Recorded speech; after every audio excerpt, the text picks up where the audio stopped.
Hello, नमस्ते सर्वांना. Good morning. Shri Swami Samarth. मी रुपाली आजच्या मिनी ब्लॉगमध्ये सर्वांचं स्वागत करते. तर दार अंगण झाडून झालं होतं, तर म्हटलं चला आता घरात पण सुरुवात केली पाहिजे.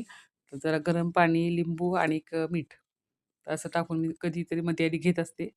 रोज नाही घेत बरं का, पण असं घेतलं ना छान वाटतं आणि थंडीच्या दिवसात गरम पाणी प्यायला अजूनच छान वाटतं. तर जर असं सकाळचं काही ना काहीतरी घेत राहायचं. आपल्या शरीरासाठी खूप चांगलं असतं. तर मी असं घेत असते. आणि त्यानंतर रात्रीची जी भांडी राहिली होती, ती भांडी घासून घेत होते. का तर रात्री खूप साड्यांना हात शिलाई केली, त्यामुळे कंटाळा आला होता. तर एका साईडला मी भांडी घासून घेते, तोपर्यंत परीने लगेच झाडलोट करून घेतली बाहेरची. आणि कसं होतं, सगळ्यांनी मिळून केलं तर पटपट पण काम आवरतं आणि एक छान पण वाटतं, उरकतं काम त्यासाठी. आणि मी लगेच मस्त असं तुळस, आलं, सुंठ घालून मस्त चहा बनवला होता. आणि मी माझ्यासाठी चहा घेतला आणि तुम्ही पण या चहा प्यायला. आणि त्यानंतर लगेच स्वयंपाकाला लागले. तर मस्त असं मुगाची आमटी करत होते. हिरव्या मुगाची आमटी होती. तर हिरव्या मुगाची आमटी छान वाटते बरं का. मला तर आमच्या घरामध्ये सगळ्यांनाच आवडते. आणि भाजीला ज्यावेळेस नसतं ना, त्यावेळेस असल्या कडधान्याचा वापर करत असते मी. तर भिजत नव्हतं घातलं, डायरेक्ट कुकरला लावले होते मी. 3-4 शिट्ट्या करून घेतल्या. की छान अशी आमटी होती आणि मस्त सुंदर असा इंद्रायणीचा भात आणि चपाती. तर आज मी चपातीचा कंटाळा केला होता. मला शिलाई काम खूप होतं. त्यामुळे मी पटकन लगेच ज्वारीचीच भाकरी केली होती आणि तांदूळ मी बाहेर आणलं होतं बरं का पाकडण्यासाठी.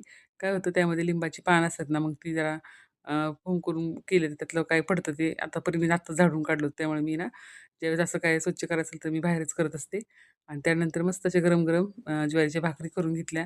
परीच्या पप्पांना डबा द्यायचा होता, त्यामुळे म्हटलं त्यांनाही देता येईल आणि परीसाठी बेसन पोळी करणार होते. त्यामुळे बेसन पीठ पण मी मळून ठेवलं होतं आणि परीसाठी परत चहा गरम करत होते. तर आज सकाळचं रुटीन असं होतं माझं धावपळीचं खूपच.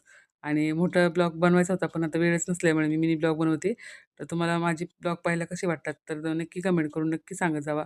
आणि त्यानंतर परीच्या पप्पांचा डबा भरला मी. मस्त अशी आमटी, भात आणि बेसनपोळी त्यांनाही दिली होती. आणि सगळं काम आवरल्यानंतर सगळ्यांचे डबे वगैरे झाले ना आणि मग जी काळजी कमी होती आणि मग मस्त अशी देवपूजाही करता येते. आणि आज चंपाष्टमी होती, त्यामुळे मी देवपूजा छान अशी केली, आरतीही केली. तुम्ही सुद्धा आरती आरती घ्या आणि आजची देवपूजा तुम्हाला कशी वाटते कमेंट करून नक्की सांगा. जे ताई दादा नवीन असेल त्यांनी नक्की चॅनलला सबस्क्राईब करा. आणि आजची देवपूजा ही कशी मला वाटते नक्की कमेंट करून सांगत जावा. आणि ब्लॉग पाहायलाही कसे वाटतात ते नक्की सांगत जावा सगळ्यांनी. तर असेच ब्लॉग मी तुमच्यापर्यंत घेऊनच जाईल आणि जे माझं डेली रुटीन आहे ते तुमच्यासोबत शेअर करत जाईल. तर तुम्ही सुद्धा अशी देवपूजा करता का? कमेंट करून नक्की सांगा. तर तुम्हाला सुद्धा मी आता आरती देत आहे. चला भेटूया अशाच छानशा मिनी ब्लॉगमध्ये. श्री स्वामी समर्थ.